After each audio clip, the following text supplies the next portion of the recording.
عبد الله وما سنتهي وحان اسكو عزيلي dhibaatadii shalay ka dhacday magaalada Baydhabo darteeda ayaan isku casilay sababtoo ah dhacdadaas aad iyo aad ayaan ugu xumaanay haddaan nahay siyaasiyiintii ama maaragtay mas'uuliyiintii oo dawladda koonfur galbeed ku metelayay dadkii shalay dhibaatada loo geystay oo la gaarsiiyay qaarkood la dilay qaarkood la qabtay dhaawac ayagoo ah qaarkood maaragtay ayagoo maaragtay meeshii laga soo bixiyay marka dhacdadaas ay dhacday oo foosho xumayd ayadoo maaragtay arrintaas la xallin karo oo xabad ay noqotay in lagu xalliyo dhacdadaas darteeda ayaan isku casilay damiirkayga iyo dadnimadayda ayaa isiin weysay in aniga wasiir sii ahaado waaya mas-uuliyiinta maamulka koonfur galbeed qaarkood waxay sheegeen in ciidamada ammaanka oo roondo ku jira ay kooxaha hubaysani rasaas ku fureen sidaasi darteedna ciidamadu ay isdifaaceen xaqna ay u leeyihiin inay gacanta ku qabtaan ama ay ka hortagaan cid kasta oo amniga lid ku ah arrintaa wax ka duwan miyaad haysaa adiga waxaas waxba kama jiraan cabdullaahiyow arrinta ummadda dhan way og yihiin soomaalida dhan way og yihiin dadkaas waxay ahaayeen dad ka soo horjeedo sanadka lagu daray oo maaragtay madaxweyne cabdicasiis loogu daray dad ka soo horjeeday ahaayeen marka weerarka iga ma qaaday sanadkaas mise maamulka ayaa soo qaaday sanadkaas ma ogolin ay leeyihiin oo keliya weerar ma qaadin guriyay ku jireen isbaara ma dhiganin jid ma goynin dad ma dilin xabad dad kuma ridin qofka bini'aadamka xataa waxaa iska celin kartaa ama maaragtay dowladnimada lagu weerari karaa markuu asiga amar qaadan waayo jidadka intuu fadhiisto hubka uu la fadhiisto asigoo maaragtay inta lama soo mari karo anta anaga inoo xiran tahay hadduu yiraahdo ama maaragtay xabad uu bilaabo ama maaragtay dhibaato kale uu sameeyo qofkaas camal waxaa la dhihi karaa even qofkaas xataa dad uu leeyahay siyaasiyiin ayuu ka soo jeedaa beeluu ka soo jeedaa mas'uuliin ayuu leeyahay odayaal ayuu leeyahay odayaashiisa loo diri karaa looma horseedi karo koonfur galbeed danna uma aha dowladnimadana dan uma aha fiiri guri oo maraayo haddaad ku jirto oo adigii dowladda aad ahayd haddaad bilowday dhagax tuuritaan ka waran dhibkeeda sooma laha marka weerarka maamulka qaada miyaad leedahay oo dadka iyagu ciidamo roondo ku jira rasaas kuma aanay furin adi taas waxaa kasii daran aniga oo kula hadlaayo iyo xildhibaankii aniga beeshii masalay dowladda federaalka igu masalay oday dhaqameedyadii maaragtay salaadiintii nala socdaan anaga madaxweynaha u tagnay nimankaas guriyay ku jireen guriyay deganaayeen oo maaragtay madaxweynahan waxaan ugu tagnay ulajeedadayna ay ahayd in arrintii beryahan baraha bulshada lagu baahiyey oo ahayd nin ka tirsan mas'uuliyiinta ama maaragtay taliyaha booliiska oo yiri sida cabdiraxmaan cabdishakuur oo kale kabaha la maraynaa gurigaas uu dhahay madaxweynaha waa kaga dignay waxaan dhahnay xataa even inuu soo qaato hadalkaas ereygaas uu ku hadla ma ahaynaan dhahnay marka madaxweynaha waa u sheegnay raaligelinuu ka bixiyey kadibna waxaa dhacday madaxweynaha uu naga ballan qaaday in dadkaas aan la weerari doonin oo maaragtay arrintaas xal lagu dhamayn doono oo tartiib loo dhamayn doono laakiin waxaa habeen kadib in dadkii la weeraro maaragtay dhibaatada ay dhacdo oo loo horseedo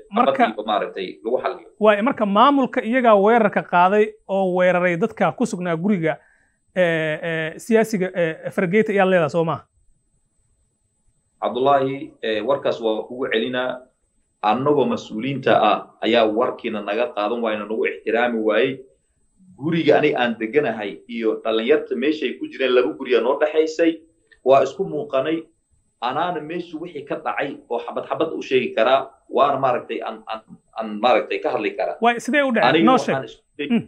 aniga waxaan isku dayay inaan la hadlo maadaama dowladda aniga aan ku mathalaayay in aan dhaho war xabad xal ma keenayso xabad yaa la bilaawin aniga ciidamo qaar ka mid ah dowladda ka mid ah gurigay ay soo galeen hurdaa laiga kiciyey gurigii ka bax annaga dadkan gurigii maalcayga dhulkaan ku daraynaa lagu dhahay war waxaas wax soconay maaha ballanaa isku ogeyn madaxweynaha la hadalnay maxaa dhacay markaan dhahayn waxaa la yidhi amaraana la sii adigi laakiin dib uusan ku gaarin nimankan xabadooda iyo baasuukooda meeshuu soo gaaraa gurigan ka baxa lagu dhahay ilaa intaas waxaan isku dayay maaragtay in arrintan aysan naqanin xabad in lagu xalliyo marka amarka iyo ka yimid ma weydiis gacantay ka baxday amarka iyo ka yimid in la amarka iyo ka yimid yaa bixi cabdullaahi amarka dalku waad ogtahay madaxweynuhu leeyahay madaxweyne haddii uu dalku uu leeyahay wixii meesha ka dhacay cid kasta oo mas-uuliyiinta ka mid ah way og yihiin marka aniga waxaan ku leeyahay madaxweynaha inay dhibaato aysan dhicin aan kala hadalnay kadibna amar yaa bixin kara in meel la weeraro marka madaxweynaha bixiyaad leeda amarka aniga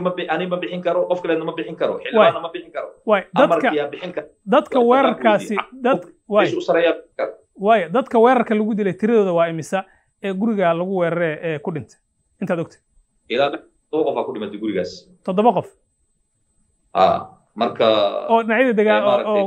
oo dhinacii la weeraro ay dhammaantood ah oo kooxdii guriga joogtay ee la weeraray ah sidaad sheegtay guriga ay ku jireen lagu weeraray waay dadkaas ay ku dhintay qaarna ilaa maaragtay 7 way ku dhaawacmeen Ilyas waxaad ogtahay xiisad ka dhalatay muddo kordhinta halka sanaha inay ka taagan tahay Baydhabo oo siyaasiyiinta mucaaradka ay diideen muddadaasi sanadka ah maamulkuna uu ku adkaystay oo uu sheegay inay tahay mid sharci ah adiga sideed u aragtaa muddadan halka sana ah ee hadda khilaafku ka taagan yahay Cabdullaahi yow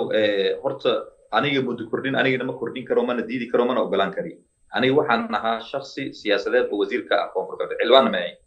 muddo kordhinta xildhibaano ayaa sameeyay haddana maanta xildhibaano ayaa diidan waa waxay la mid tahay waa sidii farmaajo camal xildhibaano ayaa 2 sano ku daray haddana xildhibaano ayaa diiday waa mucaaradna waa diideen hadda maanta marka koonfur galbeedna sidii camal waay haddii oo 1 sano lagu daray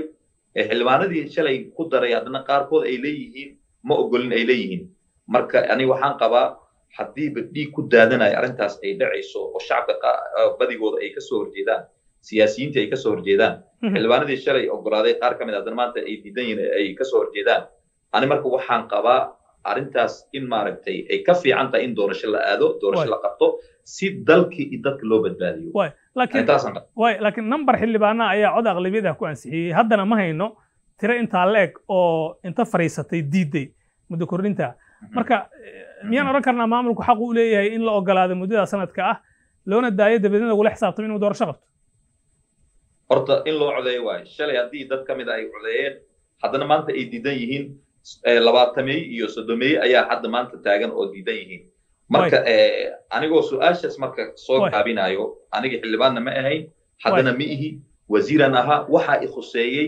oo maaragtay aniga aan diidanahay in dawladnimada lagu raadiyo ama kursiga lagu raadiyo xabad iyo maaragtay xoog in lagu raadiyo ani taas waa ka soo horjeedaa in dhiig uu ku daato oo maaragtay dad ay ku dhintaan haddii ba xalkeeda la heli karo maanta cabdicasiis wuu aboodaa xildhibaanadaas shalay asiga keensaday maanta wuu aboodaa inuu maaragtay oo doorasho uu qabto hadduu asigu guulaysan karo uu hubo maaragtay maanta wuu samayn karaa doorashadii laakiin haddii maanta ay tahay dhiig iyo xabad ay tahay aniga waa ka soo horjeedaa therefore marka saas sababteeda waxyaalaha aniga isku cajilay ka mid tahay in xabad la rido maxaa ka jira in xiriir uu idin dhex mara adiga iyo siyaasiyiinta mucaaradka oo iscasilaadaadu ay ka timid wada hadal idin dhex mara adiga iyo xubnaha muqdisho jooga cabdullaahi aniga maaragtay siyaasiyiinta weligayba waa isla hadli jirnay waana maaragtay dad dalkan ka soo jeeda waaye deegaankan ay ku dhashteen cidna isma dagaalsinin siyaasadaasaa maaragtay xogoo qof kastaba kullu xisbin bimaa ladayhim fariixuun xisbi kastaba kooxdiis ayuu ku faraxsan yahay dasiisu ayuu ku faraxsan yahay marka mar kastana aniga haddii ay ila hadlaan ama aan isla hadalno ma nihin dad isdagaalsan ama dhibaato ka dhaxaysa ma nihin aniga ma fadhiyo ayaga yiraadinayaan ma wada hadasheen hadda sidii wax u dhaceen laakiin iscasilaadayda waa kugu celinaa iscasilaadayda maaha iscasilaad oo maaragtay siyaasiyiin ay ka dambeeyaan ama dad kale ay ka dambeeyaan waa iscasilaad aniga dadnimadayda iyo sharaftayda iyo karaamadayda ay ku timid waa anay iga timid iscasilaadaas ugu dambeyntii mar haddii aad xilka iska casishay Baydhabana joogto magaaladana wararka laga helay ay sheegeen in dhaqdhaqaaqiyo socdaan ay suuragal tahay in xilli kasta iska horimaad mar kale uu dhaco maxaad qabanaysaa ma laga yaabaa inaad ku biirto dhinacyada mucaaradka ee qoriga qaatay ee maamulka la dagaalamaya aniga iskuma casilin maaragtay in aniga xabad aan rido waxyaalaha aniga aan diidanayo waa dalka inuu xabad ka dhaco waxyaalaha aniga aan diidanayo ka mid tahay mabda'gayna ma aha in la dagaalamo ha noqdo mucaarad ama muxaafid ha noqdo dawladda ha noqoto aniga dadka ka soo horjeedaan ahay bataatan xabad in la rido marka magaaladan waa magaaladii aniga aan ku dhashtay xilan ka heeyay dawladdan oo maanta taagan dadkii soo dhisay ayaan ka mid ahay dadkii garab taagnaa ayaan ka mid ahay mana rabi maaragtay in dhibaato iyo shaqaaqo in horey loo sii abuuro ma garatay waayahay aad buu umahadsan yahay kaasi wuxuu ahaa Ilyas Cali Nuur wasiirkii warfaafinta ee maamul goboleedka koonfur galbeed oo caawa si rasmi ah ugu dhawaaqay inuu iska casilay xilkii wasiirnimo aad baad u mahadsantahay Ilyas